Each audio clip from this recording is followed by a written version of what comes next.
మైనర్లు చేతికి వాహనాలు ఇస్తే ప్రమాదాలే. అతివేగం డ్రైవింగ్ విన్యాసాలతో ప్రాణాలు గాల్లో. మైనర్లకు వాహనాలు ఇవ్వొద్దని పోలీసులు హెచ్చరిక చేస్తున్నారు. మైనర్లు బైక్, 4 చక్రాల వాహనాలు నడుపుతూ ప్రమాదాలకు కారణమవుతున్న ఘటనలు ఎక్కువవుతున్నాయి.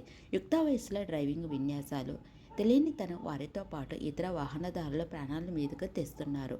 అధిక వేగం, మద్యం సేవించి బైక్, ఇతర వాహనాలు నడపడం, నిబంధనలు ఖేతారు చేయడం వంటి కారణాలతో మైనర్లు అర్ధాంతరంగా మృతి చెందుతున్నారు. ఇంకెంతో మంది క్షతగాతులు అవుతున్నారు. తల్లిదండ్రులకు తీరని వేదన మిగుల్చుతున్నారు.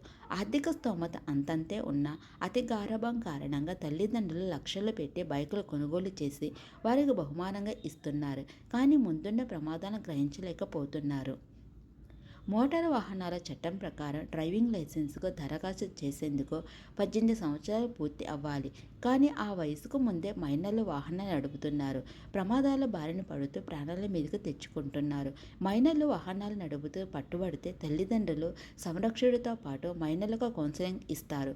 అనంతరం మెజిస్ట్రేటు 5,000 నుంచి 25,000 వరకు జరిమానా, 3 సంవత్సరాల పాటు జైలు శిక్ష విధిస్తారు. చాలామంది స్కూల్ బ్యాగులు బైక్ హ్యాండిల్కి తగిలిస్తున్నారు. రోడ్డు మలుపుల్లో హ్యాండిల్ తిరగగా అదుపు తప్పి కింద పడే అవకాశం ఉంది. కొందరు ఆలస్యంగా ఇంటి నుంచి బయలుదేరతారు.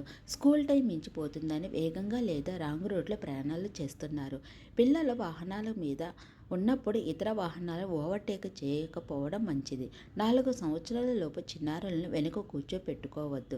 హైదరాబాద్లోని బహదూర్పూర్ నుంచి ఆరంఘర్ వెళ్లే క్రమంలో సోమవారం అర్ధరాత్రి దాటాక ఒకే బైకుపై 3 మైనర్లు అతివేగంగా ప్రయాణం చేస్తూ అదుపు తప్పి డివైడర్ని ఢీకొట్టారు. ఈ ఘటనలో ఆ 3 అక్కడికక్కడే మృతి చెందారు.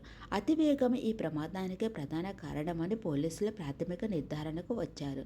మైనర్ల చేతికి వాహనాలు ఇస్తే ప్రమాదాలు జరుగుతాయనడానికి ఈ దుర్ఘటన ఓ ఉదాహరణ. ఈ వీడియో మీకు నచ్చితే లైక్ చేయండి, షేర్ చేయండి.